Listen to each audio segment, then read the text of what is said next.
Hi, this is Dr. Bill O'Neill. I'm the Medical Director of the Center for Structural Heart Disease at Henry Ford Hospital. Recently, the TCT, Transcatheter Therapeutics Conference ended. The conference was in San Francisco in October of 2015. This is a major international conference where over 15,000 health professionals from around the world gather to find out the latest and greatest updates in advances in catheter techniques for the treatment of cardiovascular disease. There are three main areas that were of interest generally that I think I'd like to briefly discuss. First, bioabsorbable or biodegradable stents. The Absorb 3 trial was presented for the first time and simultaneously published in the New England Journal. This is a very large multi-center international trial testing the new Abbott biodegradable stent. This is a stent that goes into the coronary arteries and over a period of about 12 to 18 months completely degrades. There was a great deal of interest in this study and basically the findings were that compared to the Abbott Xience stent, there was no real difference at 1 year. In other words, the stent was non-inferior, meaning that it really basically provided the same safety and efficacy results over 1 year than the Xience stent. Interesting, in the past there was a consideration of decreasing angina with the biodegradable stent, but that did not bear fruit in this study. There was a slightly higher rate of subacute thrombosis with the biodegradable stent, 1.2% for the bioabsorbable stent, 0.6% for the Xience stent.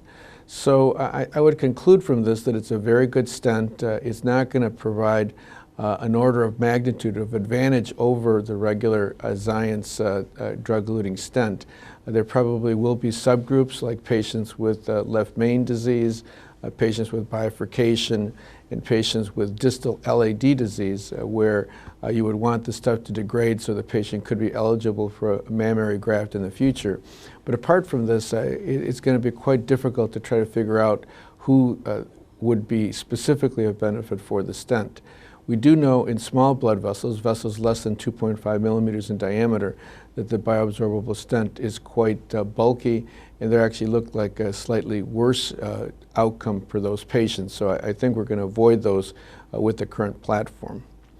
The next large study that was presented was the TOTAL trial. This is a huge randomized trial of routine thrombus aspiration during management of acute myocardial infarction. This study demonstrated that there was no advantage to routine thrombectomy when acute infarct angioplasty was being performed. There had been some conflicting data in the past. The TAPIS trial had previously shown that there was a mortality advantage to routine thrombectomy. Other trials had not found that advantage. I think now we have a definitive trial that pretty much lays this question to bed. During acute heart attack therapy, there's no need in doing routine thrombectomy. This still doesn't close the door for use of thrombectomy where there's a large visible thrombus load, but routinely that doesn't have to be done when stenting is performed. And then the final area is the new interest in the new TAVR valves. The 1-year outcome for the S3 trial was presented by Dr. Howie Herman from Philadelphia. The valve performed in an outstanding way. There was a 85% 1-year survival for the patients that were treated. These patients all were elderly and were at moderate or extreme risk for valve replacement surgery. So this is the cohort that probably would be the highest risk, and there was an 86% survival. So an excellent outcome. In addition, a very small group of patients had moderate or severe paravalvular leak. This has been one of the Achilles heels of the TAVR procedure. A substantial amount of leak can occur around most of the bioprosthetic valves. The S3 has a new design with a skirt at the bottom, and this has really dramatically decreased the incidence of paravalvular leak. When paravalvular leak occurred, which was in a small group of patients, there was actually a much higher mortality at 1 year. So again, this really emphasizes the problem of paravalvular leak, but the S3 valve largely has eliminated that problem. Finally, the new area of interest with the new implantable mitral valves. On Thursday, Dr. Anson Chung from Vancouver did a live implant of the Neovasc transcatheter valve. I have a conflict to disclose with that company.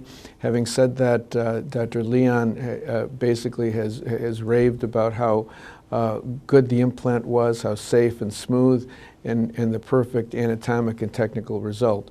So I think that we're going to be seeing in 2016 a whole slew of new trials that are going to be done with the mitral implant. There are 3 ongoing U.S. trials. We'll probably see some of the outcome from those at next year's TCT. So I think more to follow, but this is probably the hottest topic in structural heart disease. And then finally, another major long-term study of the PFO occluder for treatment of patients with PFO and stroke. And Dr. John Carroll showed the long-term results from the Prospect trial and really demonstrated that over a long period of time, there is improvement in safety in patients that are treated with PFOs when they'd had previous strokes. So I think a lot of really interesting information that we will see continuing then again for next year's clinical trials.